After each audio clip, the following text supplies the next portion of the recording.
Hello friends, Radhe Radhe, जय श्री श्याम। आप लोग कैसे हैं? तो फ्रेंड, आज मैं आप लोगों के बीच कुछ बात शेयर करने वाली हूँ अपनी, जो मैं इस समय क्या कर रही हूँ, क्या काम कर रही हूँ और कुछ दिक्कतों का मुझे सामना करना पड़ा है, जिस दिक्कतों का सामना करके मैं वहाँ से यहाँ तक पहुँची हुई हूँ। तो ये सब आप सबके बीच में शेयर करने वाली हूँ। हमारी बहुत बहन बेटियाँ माताएँ जो बहुत ज़्यादा परेशान है, कुछ ऐसी दिक्कतें उनके सामने आ जाता है, मतलब आ जाती हैं, कुछ ऐसी दिक्कतें आ जाती हैं कि उनका सामना करना कितना मुश्किल होता है। और एक औरत के ऊपर कितनी सारी जिम्मेदारियां होती हैं, ये औरत ही नहीं, जो अच्छे पुरुष हैं वो भी समझते हैं कि औरतों के ऊपर कितनी बड़ी जिम्मेदारियां होती हैं। फिर भी अगर कोई काम गलत हो जाता है तो वो औरत के ऊपर थोप दिया जाता है, और जो अच्छा होता है वो पुरुष ही करते हैं। ऐसा नहीं है। और जो अच्छे, हर घर की फैमिली एक जैसी नहीं है, और बहुत ऐसे फैमिली है जो समझते हैं। तो कुछ बातें ऐसी ले करके मैं आप सबके बीच शेयर करने वाली हूँ। और आप लोग मेरी वीडियो, आप सबसे रिक्वेस्ट है कि मेरी वीडियो लास्ट तक ज़रूर देखना। और मैं किस संघर्ष से जूझ करके और यहाँ तक आके पहुँची हुई हूँ, मेरे बेटे की तबीयत कैसी ख़राब हुई उस टाइम पे, लोगों का रिएक्शन कैसा था, और मैं कितनी, मतलब लाचार, एक बहुत ज़्यादा अपने आप को मैं क्या बताऊं। तो यही सब बातों को लेकर के मैं शुरुआती कर रही हूँ कि मैंने प्रेजेंट टाइप क्या, अब इस समय काम क्या कर रही हूँ, और अपना कैसा समय मेरा चल रहा है, वो सब आपके बीच में शेयर करने वाली हूँ। तो चलिए, वीडियो को मैं ज़्यादा लंबा नहीं करूँगी, और आप लोग वीडियो में लास्ट तक ज़रूर बने रहिए। तो मेरे बेटा का तबीयत ख़राब हुई थी, 1 साल का था, उसे दिमागी बुखार हुआ। बुखार तो पहले से उसको घर में झटके कई बार आए हैं, लेकिन उसके साथ लापरवाह कुछ किया गया है कि अच्छे से इलाज ना होने के कारण फिर उसके तीसरी बार जब झटका आया है बुखार का, तो उसको जो है कि उसको इसके ब्रेन में स्वेलिंग इन्फेक्शन के कारण इसकी याददाश्त सब चली गई थी। और ये मैं कोमा में था, जो आप लोग समझ सकते हैं कोमा में जाना। तो उसके बाद मेरा समय बहुत ज़्यादा ख़राब था फ्रेंड। अब आपसे हम उस समय को याद करते हैं तो आज भी मुझे आंसू आते हैं कि जिस समय, अगर उस कंडीशन में मुझे जिसने साथ दिया है, तो मानो वो हमारे लिए इंसान नहीं, भगवान थे। आज भी उन्हें मैं भगवान के रूप में ही देखती हूँ कि उस मेरा उतनी समय का वो कंडीशन, वो हालत मैं कैसे शेयर करूँ, कि हमारे पास उसका कोई तो प्रूफ है नहीं, लेकिन वो मेरी आत्मा है, जो मेरे आत्मा के अंदर छुपा हुआ है, वो शायद मैं दिखा भी नहीं सकती हूँ कि उस कंडीशन मेरा क्या था। तो मेरा बाबू पूरी तरह से बेकार ही, किसी को पहचान पाना, ना सुन पाना, उसको ना देख पाना, ना बैठना, ना उसको खिलाना पिलाना ही बहुत ज़्यादा मुश्किल होता था। कि आप लोग समझ सकते, कोमा में इंसान चला जाता तो किस तरीके का रहता है।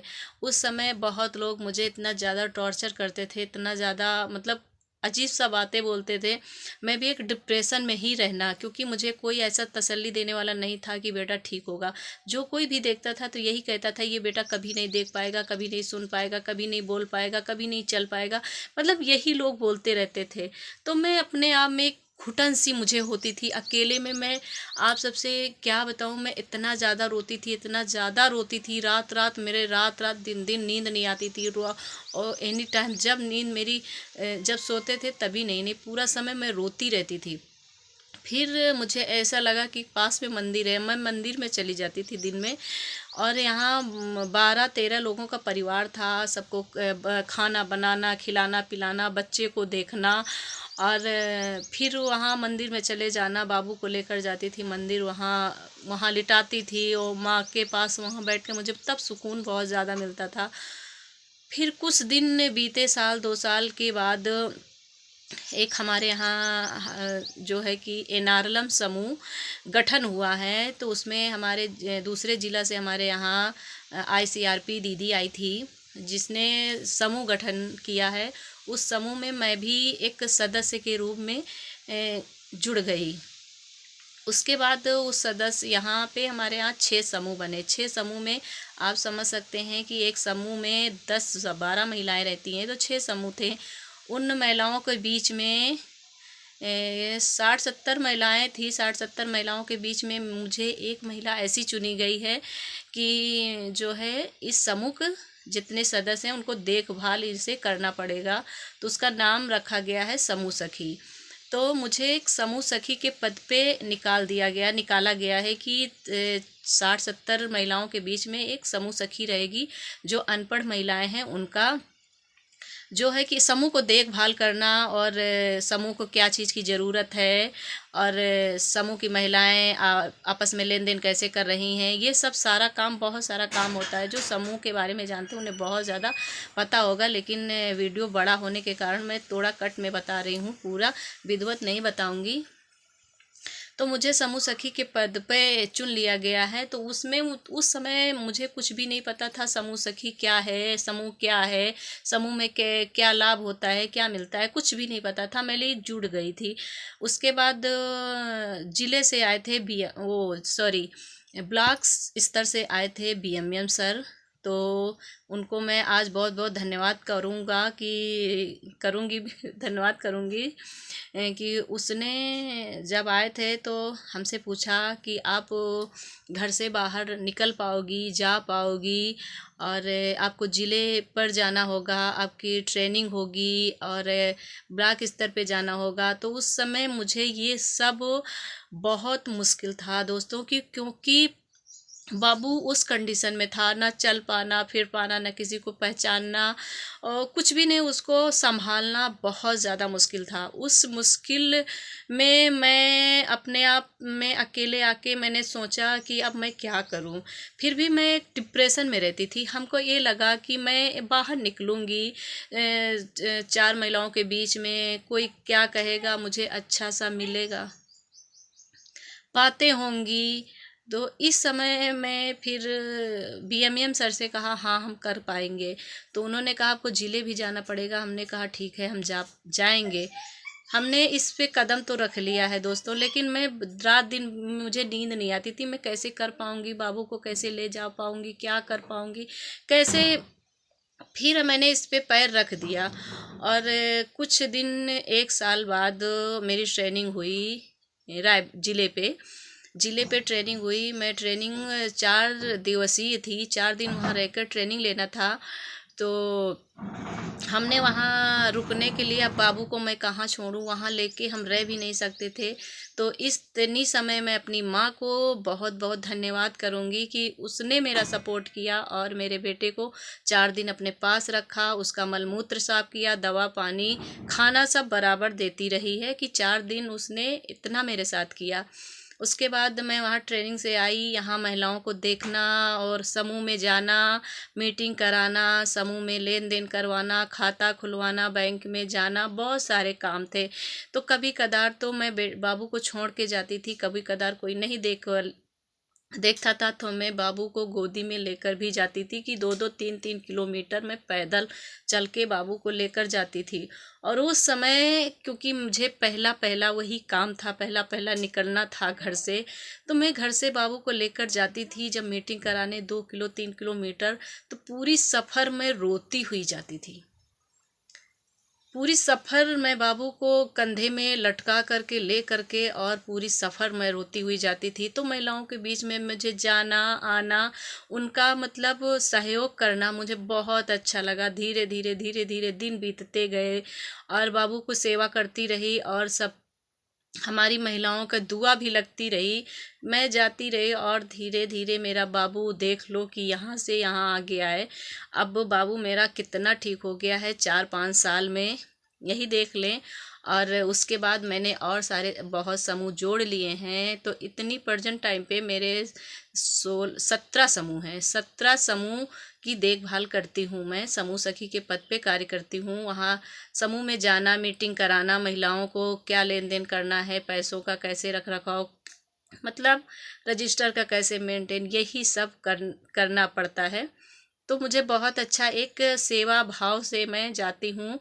कोई मुझे कुछ भी नहीं, बस उनका प्यार चाहिए। और वहाँ जाने में एक मुझे प्रेरणा भी उन लोगों से मिलती है, और एक मैं सेवा भी करती हूँ। मुझे ऐसा लगता है कि मैं एक मतलब हमारी जो महिलाएं नहीं पढ़ी लिखी हैं, नहीं जानती हैं, उनको वो चीज़ मैं दिखाना चाहती हूँ, दिखा रही हूँ कि ये नामुमकिन नहीं है, हम लोग हर कुछ मुमकिन कर सकते हैं। तो एक यहाँ पे हम अपने जो सरकार हमारे महिलाओं के लिए इतना जागरूक करने के लिए इतना सब कुछ किया है ना, मैं उस उनको भी तहे दिल से बहुत बहुत शुक्रिया अदा करती हूँ, बहुत बहुत धन्यवाद करती हूँ।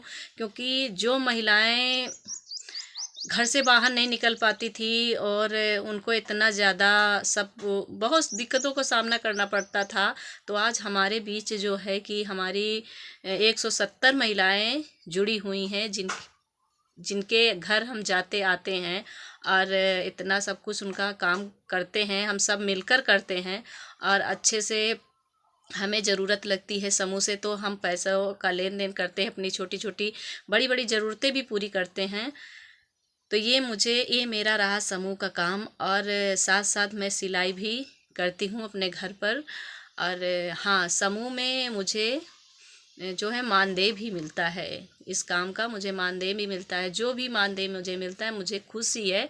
और सबसे तो खुशी मुझे ये है कि जो महिलाओं का मुझे ये मतलब एक सौभाग्य मुझे प्राप्त हुआ है कि इतनी हम घर जाकर महिलाओं के साथ बैठना, बातें करना और उनको एक सहयोग करना, ये सबसे मैं अपना भाग्यशाली इंसान समझती हूँ अपने को, मतलब बहुत अच्छा समझती हूँ। बस कोई क्या समझे क्या ना समझे, लेकिन मैं खुश हूँ। अब बाबू हमारा इतना ठीक हो गया है, सबकी दुआएं हैं। और लेकर के अब इस समय मैं सिलाई भी करती हूँ। बाबू को 1 घंटे समय निकाल कर के स्कूल लेके जाती हूँ कि बच्चों के बीच में बैठना और बोलना, बातें करना, क्योंकि माँ से कितना सीखेगा वो, और घर में हर कुछ सिखाना। तो ये सब मेरा कंटिन्यू का काम रहता है फ्रेंड। और जो है कि आ, और क्या कहें, बस इसी तरह आप सबका प्यार बना रहे, बस भगवान से प्रार्थना है और सभी से दुआएं मांगती हूँ कि मेरा बाबू ठीक हो जाए पूरी तरह से। क्योंकि मुझे उम्मीद है दोस्तों, उम्मीद है, क्योंकि जब तो उम्मीद मैं खोती थी तो उस समय से भगवान हमको वहाँ से यहाँ ले आए हैं। और अब आगे देखो, बस आप सब की दुआएं हैं। और वीडियो मैं यही वजह से ज़्यादा बनाती हूँ कि आज बाबू मेरा इस तरह, कल किस तरह रहेगा, आने वाले कल में किस तरह रहेगा। तो एक प्रेरणा ही है। हमारी बहुत माताएं, बहनें, बेटियां हमारी परेशान हैं। ऐसे बच्चे बहुत लोगों के पास हैं जो अपनी ज़िंदगी को नर्क समझ रहे हैं। नहीं, ऐसा मत समझें, और एक ना एक दिन सब कुछ ठीक हो जाएगा।